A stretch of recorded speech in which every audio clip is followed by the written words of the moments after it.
Kami juga mengucapkan terima kasih kepada Sekolah Satria Bangsa, Creative Natural Experiential, terima kasih untuk supportnya. Kami juga mengucapkan terima kasih untuk Bilna. Bilna.com merupakan online baby shop terbesar kita mau belajar menjadi lebih praktis dan menyenangkan. Kami juga mengucapkan terima kasih kepada Dianaknya sebagai moderator kita pada pagi hari ini. Beliau adalah manajer proyek penerbitan dari Dianaknya, khusus untuk buku kesehatan dan kedokteran. Halo, selamat pagi Ibu. Ya, silakan Ibu. Ya, pada pagi hari ini kita nanti akan talkshow ini akan dipandu oleh Ibu Lisa, dan sebagai pembicara utamanya pastinya Ibu Yohana Elizabeth Harjadinata. Nanti Ibu Lisa akan memperkenalkan profil beliau. Oke, baiklah, waktu dan tempat kami persilakan kepada Ibu Lisa. Tepuk tangan untuk acara hari ini. Ya, Oke, selamat pagi buat para pengunjung yang sudah hadir pada ini hari Jumat. Kemudian terima kasih sekali buat teman-teman kita dari Session karena sudah kesempatan untuk berbicara, dan hari ini kita akan bicara banyak tentang parenting. Sebelumnya saya akan bacakan mengenai profilnya Ibu Yohana atau Mbak Yohana, orang biasa panggil Mbak Yohana, karena dia jauh lebih muda dari saya jauh lebih tua dari dia. Profesinya adalah sebetulnya Bu Yohana ini profesinya lebih banyak ke dunia pendidikan. Jadi konsepnya adalah ke dunia pendidikan. Perhatiannya pada tumbuh kembang anak mendorong Yohana Harjadinata senang berbagi pengetahuan tentang dunia parenting dan anak-anak. Lulus dari Universitas Atmajaya Jakarta dengan Fakultas Bimbingan Konseling serta memiliki sertifikasi Montessori dari Institut London Montessori. Telah menerbitkan 6 buku, banyak banget buku-bukunya. Keajaiban Kemampuan Sensoris Bayi dan Cara Stimulasi tahun 2009, Bagi Tahu Mandiri 2009, Bagi Tahu Ceria dan Cerdas 2010. Ini mengenai bahasa cinta. Ini banyak. Ini lagi sedang dikerjakan, serta menjadi narasumber untuk tabloid kita dari tahun 2005 sampai dengan saat ini. Menjadi motivator dan pembicara bagi dunia parenting anak-anak dan remaja telah dijalani sejak tahun 2008. Sekarang dia bergerak sebagai konsultan pendidikan dan kurikulum. Karyanya banyak dipakai di berbagai sekolah internasional, nasional, dan salah satu di Jakarta. Dan ini kalau sebetulnya kalau saya panggil anak-anak, saya senang sekali kalau bisa sekolah yang konsultan pendidikannya Mbak Yohana, karena banyak sekali ide-idenya tentang pendidikan yang membuat anak-anak menjadi lebih bersemangat. Sekarang buat Mbak Yohana,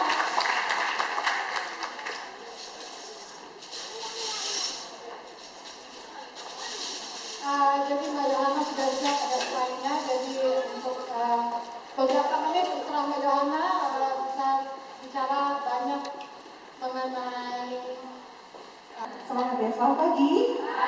Nah, enak kan kalau semangat dulu. Apa kabar?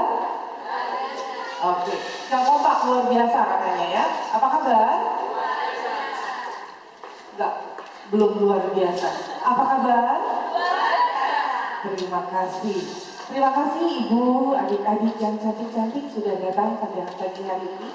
Tema kita pagi hari ini akan membahas tentang how to prepare our children future. Bagaimana sih kita mempersiapkan cikal bakal penerus kita yang akan menjadi. Yang pertama adalah saya akan coba bahas di sini, satu pohon bisa menjadi satu hutan. Ada bapak-bapak di belakang, Pak, monggo Pak duduk Pak, jangan malu. Ya, ada bapak dan ibu, satu pohon bisa menjadi hutan.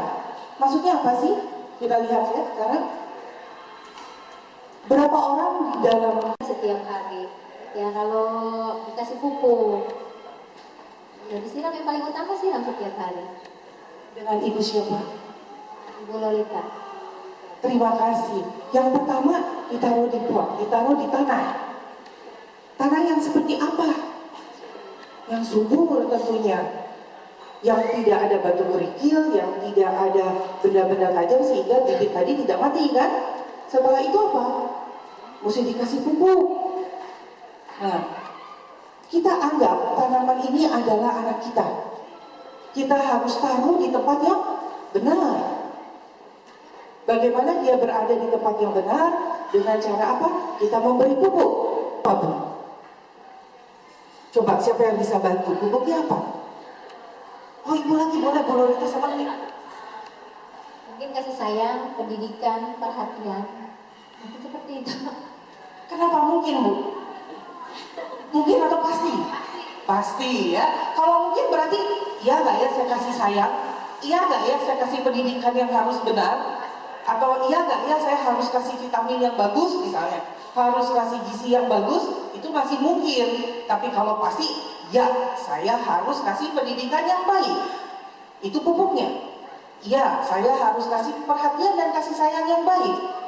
Itu salah satu pupuk. Macam-macamnya sama halnya. Ini dengan pohon. Begitu dia tumbuh, dia akan mempunyai, kalau di pohon kamar itu jadi berkembang banyak. Ya, jadi perhatikan anak kita itu tumbuh di lingkungan seperti apa. Begitu dia tumbuh, suatu saat dia akan sama dengan teman-teman selingkuhannya. Dia itu sudah menjadi hutan yang kuat. Mau ada angin, mau ada hujan, mau ada petir, dia tetap berdiri kok. Artinya, pada saat dia mengalami tertempa misalnya ujian kehidupan, misalnya kalau anak kecil nih, adik kalau di sekolah paling sedih kalau kenapa? Oh, dihukum ini betul kan sebetulnya? Cuma caranya yang berbeda. Ya, kalau saya pribadi, kalimat hukuman itu tidak berlaku buat saya. Kalau saya pribadi ya, kenapa? Karena kalimat hukuman itu membuat jelas sesaat, tetapi jangan mengulangi lagi karena dia belum mengerti. Kenapa itu tidak baik? Jadi lebih baik kita berikan pengertian, berikan pengarahan yang baik. Itu pupuknya. Pada saat dia berdiri dengan teman-temannya, dia akan belajar bersosialisasi. Bagaimana teman-teman seumur 2 tahun harus bergaul, teman-teman umur 4 tahun harus bergaul, seperti apa di lingkungannya. Inilah pokok. Fungsinya kalau sudah ramai bagus, kelihatan. Contohnya, kalau di sekolah, misalnya sekolah A, dia bisa juara paduan suara. Ya, tidak berdiri sendiri. Kalau berdiri sendiri namanya paduan suara ya. Demikian ini kalau kita bilang satu pohon menjadi hutan. Lalu satu senyum akan membangun pertemanan, persahabatan. Ya, kalau kita lihat di sini, kenapa? Ya, apalagi anak kecil. Artinya pupuk yang kita tanam, kita harus kasih dengan senyuman. Kita harus berikan pengertian. Ya, bukan kamu begini ya, besok kamu muncul ya kalau kayak begitu. Dia tinggalin aja. Oh ya, hati-hati ya. Kalau biasanya benar terjadi begitu ya. Dulu saya suka menerapkan hal-hal seperti yang saya belum belajar tentang dunia anak-anak. Jadi masih berbawa tipikal gaya pengajaran orang tua dulu ke saya. Akhirnya apa? Saya sering bilang, awas kamu. Mama itu juga ya. 1, 2, begitu 3 agar setrik. Kalau nggak pukul, kalau nggak pokoknya jadi anak laki lagi ya, jadi seru tuh. Tegangan tinggi kalau saya bilang. Anak-anak aja, wah ini kenapa kali ini? Oke, anak-anak aja berharap kalau semua itu diberikan dengan senyuman. Tadi yang dewasa aja bilang, kalau dengan senyum itu enak. Jangankan dengan senyum, dengan intonasi yang enak aja, walaupun mukanya datar, nggak pakai bentak, lebih masuk. Adik kenapa dihukum nggak enak? Gurunya suka bentak-bentak ya. Iya, nggak enak ya dibentak ya. Nah, jadi sekarang mesti dirubah pupuknya. Pupuknya udah tidak dengan ancaman, tidak dengan hukuman, tidak dengan marah, ada gigi, pola hubungan anak, itu sulit banget. Karena kalau ditanya dia langsung diem. Kalau dia anak laki, nggak mau ngomong, nggak mau jadi teman. Padahal kan temennya enak, bisa teman curhat kapan aja, bisa bicara. Kita udah enak hubungannya. Dan tapi saya suka sendiri, aduh coba kalau dari dulu saya tahu dari makan gitu ya, nggak disentuh-sentuh aja. Kalau orang Sunda bilang wah itu repot tuh gitu ya. Nah, bagaimana caranya itu supaya emosional kita tidak terbawa? Biasanya saya kasih satu trik. Masing-masing punya hobi, ada kesenangan. Siapa yang hobinya menyanyi?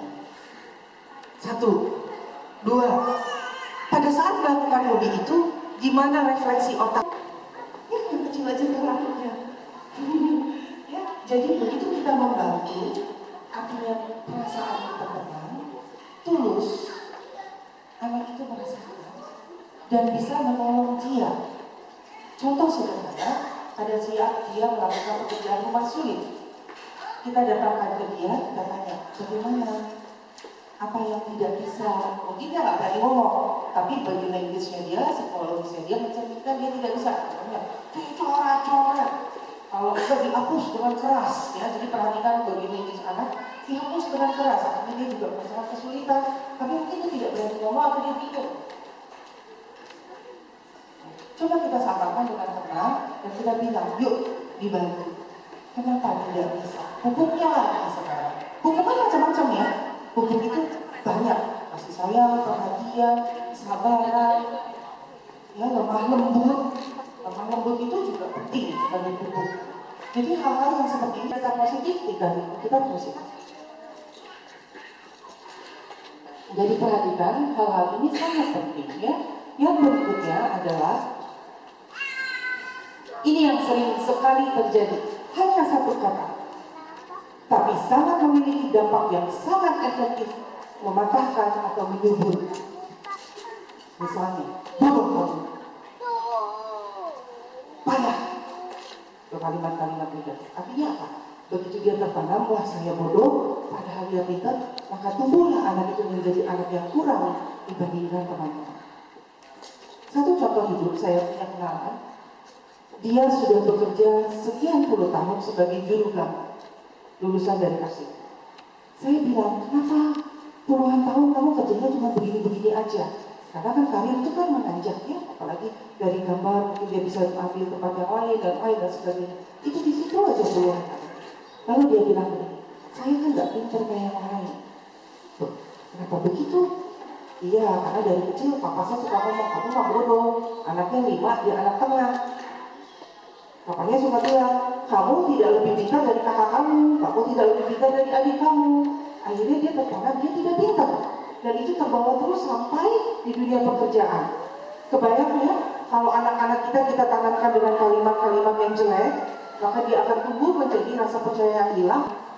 Mungkin di sekolah dia tipikal yang pendiam, nggak mau bermain. Tapi kalau kita bilang, fun ya, bersenang-senang ya, di sana dia akan mikir, oh ya saya bisa bersenang-senang ya. Mulailah dia berinteraksi, bersosialisasi dengan teman sebayanya di kelas. Jadi hilangin, kalau nilai raportnya misalnya nilai ulangan dia dapat 3, mungkin aja nggak bisa, bodoh kamu. Gak usah jauh-jauh deh, siapa yang senang kita dikeluarkan kalimat-kalimat? Saya nggak menyalahkan, kenapa? Karena program pengajaran mereka dari kecil sudah dilatih problem solving, sudah dilatih melihat wawasan di luar kotak itu seperti apa. Cara ABCD apa, mereka diberikan kepercayaan untuk tampil di depan presentasi. Padahal mungkin kepintarannya kalau dibandingin orang kita jauh dari kita. Kalau kita lari keluar, orang Indonesia itu untuk matematika tuh biasanya megang. Suka ngomelin, kalimatnya negatif, sehingga pada saat dia kelas 4, saya menemukan dia tuh kalau belajar matematika suka pukulin kepala. Saya tanya, kenapa dek? Pusing. Kenapa pusing? Pokoknya kalau lihat kakak dia pusing. Saya tarik, gali, terus kebetulan karena saya bergerak di psikologi dan perkembangan anak, jadi saya penasaran gitu kan. Wah, ini anak kenapa-napa. Saya pindahin dari sekolah yang cukup bagus, saya pindahin ke sekolah yang biasa sekali. Saya bisa bilang ini sekolah ajaib karena itu bisa terbawa, terbentuk hanya karena satu kata. Dan dia benar-benar bisa parah ngadepin mata pelajaran itu. Kalau matematika dia suka pusing tuh, dia pukulin kepalanya. Karena begitu dia lihat angka langsung stres. Mungkin yang kebayang gurunya tuh memaki-maki dan segala macam. Ya, itu makanya hati-hati satu kata. Kalau kita berikan kesempatan, kita berikan kalimat yang positif, rasa percaya diri dia akan tumbuh. Enak nggak kalau tubuhnya sudah numbuh, tugasnya mulai kelihatan batangnya, mulai kelihatan daunnya, mulai kelihatan bunga, gitu. Dari mana? Karena kita dari kecil juga. Saya sering memberikan wacana kepada teman-teman di dunia pendidikan dengan sederhana. Kita melakukan agama, kebanyakan itu ritual. Kenapa saya bilang ritual? Contoh sederhana, yang agama Muslim biasa pagi-pagi dibangun sholat subuh. Wudhu, senang, udah wudhu belum? Yang Kristen dibangunin kebaca kita belum, dasar teduh belum. Kan? Tetapi lupa diterangkan makna artinya itu apa. Kenapa sih mesti wudhu dulu? Kenapa sih ada mulut berdoa, sholat, gitu ya? Atau Hindu Buddha melakukan kegiatan ritual agamanya? Tetapi pada hari itu, pada saat pagi pertama bangun, itu yang menentukan keseluruhan kegiatan hidup kita. Sama buat anak-anak. Jadi anak-anak juga. Saya sedih kalau sekolah itu kesannya sebagai penjara. Ya, sedih sekali. Karena apa? Balik lagi, kalau kita udah nggak happy, mau pelajaran kayak apapun, itu tidak akan masuk. Jadi perhatiin ya, mulai besok pagi begitu mulai. Kalau biasanya sekarang kita berpola, aduh hari ini mesti begini. Stop. Kita memberikan pendidikan, edukasi, dan cinta kepada anak-anak. Ini masalahnya satu nih, sebelum kita buka forum untuk tanya jawab, masalahnya satu. Kalau kita udah kebablasan selama bertahun-tahun sampai anak kita gede, kita melakukan cara-cara yang dibilang tadi tidak sesuai dengan gambaran yang seharusnya. Artinya kita masih suka bentak, kita masih ngelakuin dia, kita nggak melihat potensi dia. Ini gimana nih? Kalau kan kadang-kadang ada yang berpikir, ya sudahlah, sudah bertahun-tahun nih kita sudah melakukan hal yang salah. Ini bisa ada perubahan nggak? Bisa ada kayak semacam tadi ada light atau ada candle yang bisa mengubah seluruh kesalahan kita terhadap anak. Ada. Kenapa ada? Balik lagi, ada kesempatan dan mau. Tidak ada berhenti menjadi enak gitu ya. Buat diri tubuh kita sendiri baik. Karena ada satu filsafat yang mengatakan obat yang paling jitu adalah hati yang beriman. Artinya apa? Pada saat kita senang, kalau selama kita mau berubah, tidak hanya yang dinikmati orang lain yang ada di sekitar kita itu anak, suami, orang tua, tetapi sebetulnya intinya buat kita. Masalahnya itu tadi, mau apa tidak? Kalau dia mau, tentu tidak seperti membalikan telapak tangan karena usia sudah terbentuk dan itu merubahnya perlu proses. Dan wajar kalau suatu saat misalnya jatuh lagi, terbawa lagi emosi, itu manusia, itu pembelajaran. Jadi kita kembali lagi dan terus belajar dan belajar. Hingga akhirnya anak kita akan melihat, oh mamaku sekarang beda ya. Yang paling bagus menjadi contoh anak kita tidak melakukan hal yang lewat pendidikan tapi juga lewat interaksi bahkan dengan pohon, dengan manusia dan sebagainya. Pertanyaan yang kedua, menurut Ibu Risa saya setuju sudah benar dan tepat. Kalau pola pembelajaran yang Ibu Risa dapatkan dan Ibu kembalikan sekarang kepada anak Ibu, dibiarkan keluyuran di mall, dibiarkan keluyuran di mana? Menurut Bu Risa, apakah Bu Risa setenang perasaan Ibu? Kalau saya melihatnya dari waktu saya masih kecil ya, saya sih senang gitu main sama buaya. Tapi kalau saya sekarang sih nggak akan biarin anak saya main sama buaya. Iya, Nggak mungkin. betul. Kalau Sama. dulu saya main buaya, saya senang aja saya berhenti. Hasilnya belum tentu. Kenapa? Karena sekarang sudah beda. Dulu buaya kenyang, nggak perlu makan orang, masih subur tanamannya, masih banyak tempat-tempat lain yang dia bisa makan dari binatang-binatang. Sekarang udah dikurung, ya anak datang otomatis dimakan buaya, nggak ngerti. Sama. Dulu yang saya bilang TV cuma satu, ya kan? Sekarang TV banyak. Udah bisa internetan, mau di blog kayak apa dia bisa nyuri-nyuri. Dulu saya dibentak sudah takut, anak sekarang dibentak, kenapa begini? Nantangin katanya. Artinya benar, orang tua kita benar mendidik kita sehingga kita menjadi baik, tetapi apa yang baik belum tentu baik untuk pola sekarang. Dan kita belajar. Ya, menarik. Sekarang saya bisa memahami bahasa buaya darat dengan baik. Oke, jadi kembali tadi benar sekali bahwa foto makanannya update sama ibunya, anaknya lagi twitteran, nggak ada lagi touchnya. Jadi ya, nah sekarang bagaimana kita tahu ada perubahan. Dulu saya nggak ada zaman handphone, saya masih pakai surat-suratan, pakai minyak wangi, semprot. Jadul banget. Nah, sekarang sudah ada teknologi seperti itu, jadi perubahan ada juga. Saya mengajar dengan keras, ya anak nurutnya hanya pada saat itu. Kemungkinan di luar dia lebih puas lagi. Tapi kalau saya mengajar dengan lemah lembut, jadi cuek aja lah, Bogor juga nggak marah. Seperti itu. Jadi membuat dilema bagi saya. Seandainya saya keras untuk anak, maksudnya untuk supaya dia disiplin, dia merasa disiplinnya hanya pada saat belajar, di luar dia tidak terapkan. Tapi kalau misalnya saya mengajarkan dengan lemah lembut, dengan apa malah biarin aja lah, guru juga nggak marah. Jadi yang ingin saya tanyakan di sini, bagaimana kiatnya agar saya menerapkan disiplin dengan anak bisa untuk bukan hanya di sekolah, bisa dia untuk terapan untuk bermain atau untuk dia di rumah seperti itu. Terima kasih. Assalamualaikum warahmatullahi wabarakatuh. Galak, tegas, itu beda. Sederhana adalah satu, menanamkan rasa tanggung jawab, sebab akibat. Jadi pada saat kita ingin menerangkan sesuatu, makanya pola ini harus dibentuk sebetulnya sejak dini, sejak anak-anak kita kecil. Tapi tidak ada kata terlambat kalau sudah dewasa.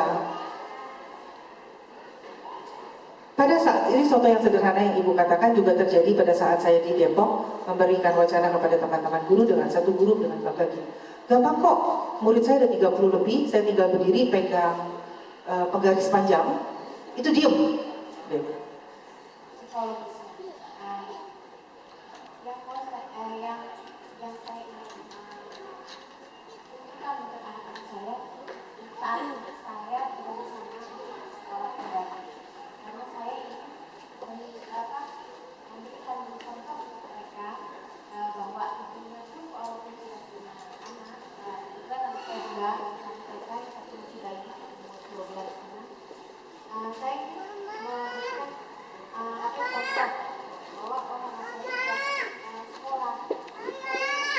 Belajar berbagai macam, tapi saya makanya tidak pernah menaruh iming-iming title. Kenapa? Buat saya itu tidak penting. Yang penting bagaimana mengaplikasikan. Tapi saya berdampak efektif. Kenapa? Kita di rumah, anak saya 2 laki-laki. Kebetulan kalau ujian kuliah itu suka berbarengan dengan anak-anak sekolah. Kita suka bikin permainan. Oke, mama suka nonton jam 7 sampai jam 8, misalnya Cita Fitri, ya. Oke, itu jam yang mama nonton. Adik nonton apa? Jam sekian sampai sekian, anime apa, Cartoon Network, gitu. Kakak apa? Kita main, kita bikin permainan dalam kedisiplinan. Sehingga benar-benar pada jam masa kita ujian, itu tidak ada TV. Kecuali agreement kita. Oh, saya sedang ini. Jadi anak saya tahu nih, si mama suka Cita Fitri. Nah gitu kan, atau saya ngerti anak saya suka Cartoon Network yang apa, gitu. Yang adiknya apa, Disney Channel Junior, kita bikin seperti itu. Dan kalau lagi ada tugas banyak, itu saya bisa di depan komputer dengan buku. Gampang, misalkan warna, nyanyi, sebagainya. Yang saya tanyakan itu nyanyi untuk menciptakan rasa percaya diri untuk anak di luar rumah itu bagaimana? Lebih kuat, itu kita bisa lihat contoh sederhana. Misalnya, kalau kita bisa tahu dia senang menggambar, misalnya dia setiap lihat kertas, lihat ada bolpen atau pensil warna, dia tertarik untuk mewarnai. Terus dia tertarik misalnya coret-coret tembok, kita mesti terangkan. Atau saat ini sudah canggih ya, tembok sekarang sudah bisa pakai yang dicuci lap saja. Ya. Tapi kita tetap terang arahkan. Nah, terus tapi di satu sisi dia juga bisa senang main bola misalnya. Nah, kita kembangkan semuanya. Nanti perlahan kita akan lihat yang mana dia lebih teguh, yang mana dia lebih. Itu kita jadikan poin kuatnya.